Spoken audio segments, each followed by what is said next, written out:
Cell phone దొంగతనం నెపంతో వ్యక్తిని దారుణంగా చితకబాదారు. ఏకంగా 8 మంది కలిసి విచక్షణ రాహితంగా కొట్టడంతో ఓ వ్యక్తి ప్రాణాలు విడిచాడు. మర్డర్ కేసు నమోదు చేసి విచారణ చేపట్టిన పోలీసులు 8 మంది నిందితులను అరెస్ట్ చేసి రిమాండ్కి తరలించారు. ఈ దారుణ ఘటన హిందూపురంలో చోటు చేసుకుంది. అసలు ఆ రోజు ఏం జరిగింది? కేసు విచారణ చేపట్టిన పోలీసులు ఏం చెబుతున్నారు?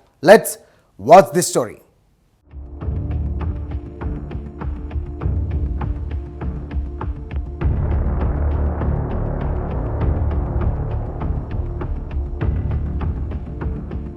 హిందూపురం పట్టణంలోని కిరణ్ బెడ్డింగ్ సెంటర్లో ఈ నెల 25వ తేదీన జరిగిన ఓ వ్యక్తి హత్య కేసులో సంచలన నిజాలు వెలుగులోకి వచ్చాయి. కర్ణాటకకు చెందిన మహిపాల్ అనే డ్రైవర్ను సెల్ ఫోన్ దొంగతనం నెపంతో 8 మంది కలిసి చిత్రహింసలు పెట్టి ప్రాణాలు తీశారు. ఈ కేసును ఛేదించిన 1 టౌన్ పోలీసులు 8 మంది నిందితులను అరెస్ట్ చేశారు.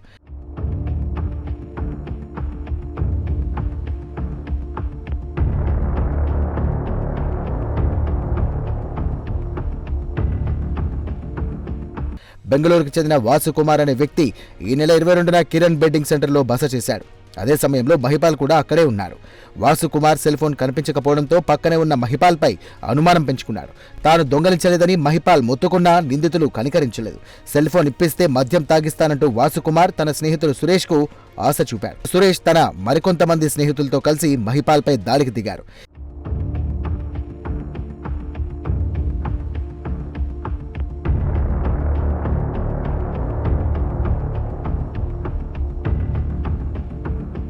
ఇరవైదవ తేదీ మహిపాల్తో కలిసి నిందితులు మద్యం సేవించారు.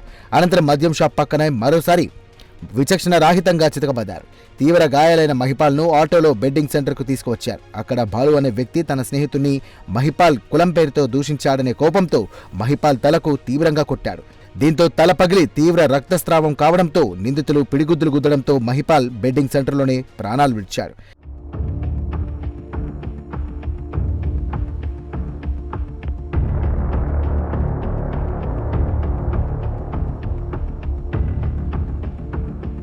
ఈ ఘటనపై లోతుగా దర్యాప్తు చేపట్టిన 1 టౌన్ పోలీసులు 8 మంది నిందితులను అదుపులోకి తీసుకున్నారు. సీన్ రీకన్స్ట్రక్షన్లో భాగంగా నిందితులు మహిపాల్ను ఎక్కడెక్కడ కొట్టారు, హత్య ఎలా చేశారనేది పోలీసులు మీడియా సమక్షంలో వివరించారు. నిందితులపై హత్య కేసు నమోదు చేసి రిమాండ్కి తరలించారు. ఈ కేసు వివరాలను 1వ పట్టణ సర్కిల్ ఇన్స్పెక్టర్ రాజగోపాల్ నాయుడు వివరించారు. ఒక మర్డర్ జరిగింది సాయి కిరణ్ బెడ్డింగ్ సెంటర్ హిందూపూర్లో అని రాత్రి 8 గంటలకల్లా మనకి ఇన్ఫర్మేషన్ వచ్చింది. ఆ తర్వాత వెంటనే వెళ్ళి ఆ సీన్ ప్రొటెక్ట్ చేసి ఎవరు చనిపోయిందని చూస్తే మహిపాల్ అని కర్ణాటక అతను, చంద్రబావి నగర్ తుమ్కూరు జిల్లా అని తెలిసింది. వెంటనే అక్కడ విచారించి సీసీటీవీ ఫుటేజ్లంతా పరిశీలించి మృతుడి ఐడెంటిటీ కనుక్కున్నాం.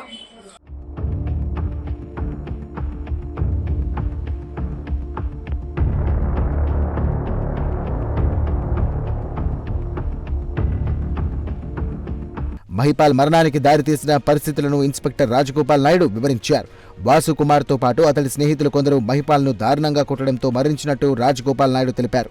సీసీ ఫుటేజ్ పరిశీలించిన పోలీసులు నిందితులను గుర్తించి అదుపులోకి తీసుకున్నారు. తర్వాత మేము అక్కడ ఉండే వాళ్ళని విచారించాం. మాకు తెలిసిన విషయం ఏంటంటే 22వ తారీఖు సాయంత్రం వాసు కుమార్ అనే వ్యక్తి ఆ బెడ్డింగ్ సెంటర్కి వచ్చి అక్కడ బెడ్ తీసుకొని పడుకున్నారు. అతని పక్కనే ఈ మృతుడు మహిపాల్ అనే అతను కూడా ఉన్నాడు. 23 ఉదయం అతని ఫోన్ దొంగిలించినారు ఎవరో అని తెలుసుకున్నారు. ఫోన్ కనబడలేదు. పక్కనే ఉండే వాసు కుమార్ వచ్చి మన మహిపాల్ని అడిగాడు. నేను దొంగిలించలేదన్నారు. తర్వాత అదంతా వెతికాడు ఆ బెడ్డింగ్ సెంటర్లో. ఆ రోజు ఏమీ దొరకలేదు 23. మళ్ళా 24 ఉదయం నేను బెంగళూరుకి చెందినోడని వాసు కుమార్ నికారాపోర్టు పెనుగొండలో పనిచేస్తానని, తనకు ఆ సెల్ ఫోన్ అందులో కొంచెం ఇంపార్టెంట్ మ్యాటర్ మేనేజర్గా ఉంటే కొంచెం మెటీరియల్ ఉందని చెప్పాడు. వెంటనే అక్కడ ఉండేటటువంటి సురేష్ అనే అతను అతనికి చెప్పింది ఏంటంటే ఈ మహిపాల్ అనే అతను 3 నెలల నుంచి ఇక్కడే పడుకుంటాడు, ఇక్కడ లేబర్గా పనిచేస్తాడు, ట్రాక్టర్ డ్రైవర్గా అని చెప్పాడు. వాళ్ళిద్దరూ కలిసి అతన్ని కొట్టారు. ఇంకా ఒక 2 అక్కడ. వెంటనే వీళ్ళు ఈ మైపాలను కొట్టి ఇచ్చారచ్చ కొట్టారు బాగా కట్టించుకొని. ఆ దెబ్బల వల్ల అతను చనిపోయాడు. ఆ విషయాన్ని పోలీసులకు చెప్తే చూశాం. వెంటనే అన్ని చోట్ల సీసీటీవీ ఫుటేజ్లన్నీ పరిశీలించాం. క్లియర్గా కొట్టిన వాళ్ళందరినీ చట్ట పరిధిలోకి తేవాలని అలా గట్టి ప్రయత్నాలు చేశాం. దానికి వాళ్ళు ఇక నిన్న సాయంత్రం 4 గంటలకు మన గుడ్డం దగ్గర చెరువులో మాకు దొరికారు.